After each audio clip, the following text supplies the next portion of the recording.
All right, so this is our qualitative research project. We looked into election misinformation. Um, I'm Catherine. I'm Michael. I'm Lily. And so what inspired us to do this project was the 2020 election. And with that being so relevant, we wanted to look into the experience of American voters. And we kind of looked at that through the lens of media and the media cycle surrounding this current election. So our research question was, do voters feel like there's been a lot of misinformation during this most recent media cycle?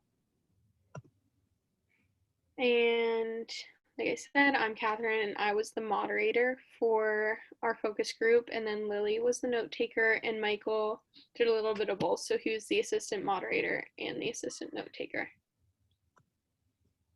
So when conducting our study, we each got 2 participants, and the criteria for choosing these participants was that they needed to be of voting age. That was arguably the most important one. From then on, we kind of tried to pick out different qualities. Like, we really thought it would be important that everyone had differing political opinions. We didn't want everyone to have the same thoughts because usually that would lead to the same experience. Um, and then we wanted some first time and then some seasoned voters. So we ended up getting all of those things. Everyone was of voting age. We had, I believe, 4 first time voters and 2 seasoned voters, and everyone in the group was really well educated. So that made it that much more interesting. Some issues with the group we picked was that 4 out of the 6 were male and also 4 out of the 6 were white. So in that sense, it did lack some diversity where we would obviously like those numbers to be evened out, and we'd like obviously different races to be involved because we know that is important. Another issue would have been the lack of age range. We did have some age range, but arguably it could have been bigger considering it was 4 people's first time voting.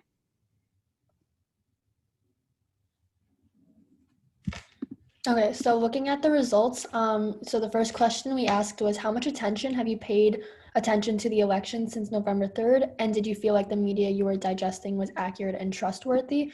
So just summing up all of the questions and the responses we got. So many of our participants thought that they were more focused on the election as November 3rd came closer, and it gradually became more interesting as more news and information was announced. And everyone agreed that they listened to both sides of the political party so that everyone is getting the whole story of what they believe. And news from certain news apps and social media are places you shouldn't get your information on because they tend to be unreliable and untrustable sources. So the second question, we kind of basically asked the same exact question. We just wanted a broader explanation from our participants. So we asked again, how much attention have you paid attention to the election since November 3rd, and did you feel like the media you were digesting was accurate and trustworthy?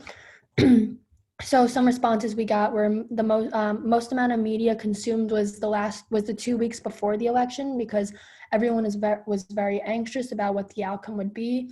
And half of our participants explained that they also began to consume a lot of media due to Trump's attacks and the coronavirus. And days after the election was decided, no one really cared or paid attention to the election as much. So the third question we asked was how have you been getting your information regarding the election? So this social media, cable news, etc., all was acceptable. So we got Boston Globe, Washington Post, CNN, Fox News, Twitter, NBC, Snapchat, Instagram, YouTube, TV, and Twitch streams. So this was both news-related sources and social media having an impact on our vote. And the fourth question we asked was, do you believe that any of these sources may have spread misinformation about the integrity of the election? And if so, how? So some participants said that they watch or follow social media related sites, but knew that they shouldn't be trusted because these social media platforms such as TikTok, Snapchat, Instagram, and Twitter are places to get false or untrustful information. And participants say from both sides have been guilting the opposite parties and that lies are formulated, and it questions the state's integrity. And a perfect example was one participant actually said that there was a Twitter post that that Trump actually posted saying that he won the election, and this right there was just a perfect example of miscommunication and untrustful information. So the fifth question we asked was, do any of you believe that there was any form of election or voter fraud within this election? And if so, how?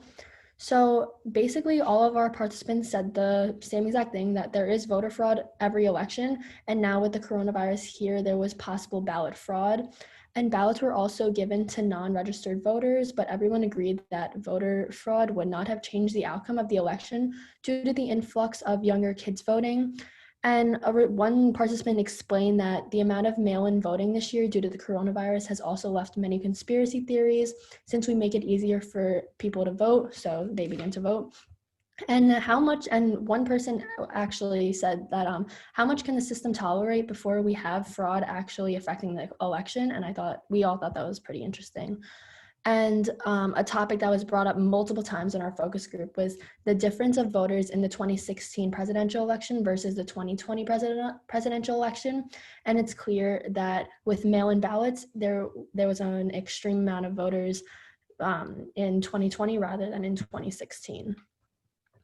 So the next question we asked was, did you find any information in the media regarding election information and education to be helpful resources for voting? So everyone said social media was heavily influential. And the difference between the 2016 election was that people just said, remember to vote, unlike the 2020 election.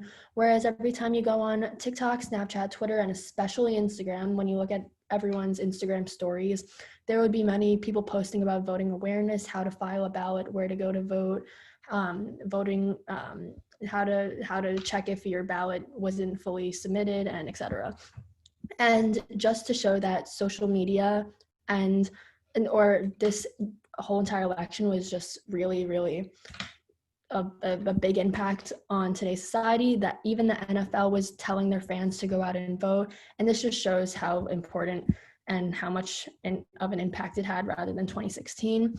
And all participants also agreed that this generation voting for the first time is heavily influenced by technology, and voting was promoted via Instagram stories, and millions of people made it a big effort to make sure to vote rather than in 2016. So number 7, the next question was, how has this election made you feel in regards to your confidence in our election system? So this election showed that the amount of people this election showed the amount of people who weren't able to vote, and that this was a record turnout for both sides.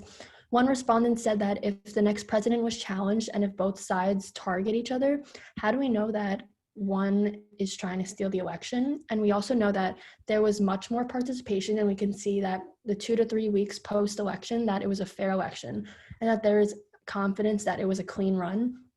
And one problem that someone actually said in our focus group was that people are telling us what we can and cannot believe in, and the world is filled with people influencing you. And if you're not plugged into your own truth or your own mindset and you don't have your own opinion, then you would kind of follow what other people think. And it was also said in our focus group, but that the main problem of the election is that there are two sides, and this does create a separation into the United States. So the last question we said was, based on the election and contention within it, how do you feel about the current state of America as a whole and the divisiveness within it? And do you believe it will get better or worse? So participants explained that they feel very optimistic if our country does well. And one participant actually stated that although the country will be triable for a while, he was generally optimistic, but we have to see how Trump handles his defeat or what he will do post-election. And participants also described that it will take 2 terms to get where we are, because the country will be very hyper-partisan until there is a charismatic leader who could rile up the other side without the same intensity and hatred towards the other side, just like Trump. And overall, our participants feel hopeful and optimistic with the outcome of the 2020 election, and they are very curious to see what happens next. So as for general discussion of the case study and the focus group and the results we got, one clear conclusion was Joe Biden. They all believe Joe Biden is the president-elect. No one disputed that. No one believed that the cases of fraud were real, or that there wasn't enough voter fraud to overturn the election. They all believed Joe Biden was the president, and there was nothing to dispute that. Everyone also believed there was large-scale misinformation coming from both sides, whether it's the left or right, whatever media you're using. There was misinformation. It doesn't matter who you prefer, what side you're on. There's going to be misinformation regardless. And that was it's especially on social media, really mostly on social media. And one of the things about this misinformation is political beliefs really affected how people believed which news sources had the information. If you were on the right, you believed places like CNN, all the more liberal more liberal news networks, you believe they had fake information. If you were liberal, you believed Fox News, OANN, Newsmax, those sites, you believe they had misinformation. It really showed how political beliefs had a very strong influence on what people actually believed to be misinformation. And another key takeaway was that the belief that there is always some form of voter fraud, regardless, the belief that no matter what, we're always going to have some form of voter fraud or election fraud, but not to the point where it will influence the election and completely change it. And that was really a big thing. Another conclusion was that there was just an increased amount of voting and desire to vote and push to get people to vote, which again was due to Corona and the mail-in ballots, as well as just the hyper divisiveness, people really wanting their guy to get into the White House. And that's really what it came down to: who pushed harder, who had more people voting for their guy. And as for limitations, we said earlier, we didn't have that big of an age range. Most of our participants were college. We had one real middle-aged man. As for also the political diversity, we had some people lean left and right, but we definitely, I would say the focus group leaned a lot more left than right. But a few participants who, the ones who leaned right generally stayed more in the middle than anything else. And if we were to redo it again, maybe we'd add some more age range, add more political diversity, get someone who's a little more right, a little more left in the middle, and really just get a full diverse pot of differing opinions and really just completely be able to talk about it and get as many opinions as possible. That's all. Thank you for watching. Hope you enjoyed. Thank you.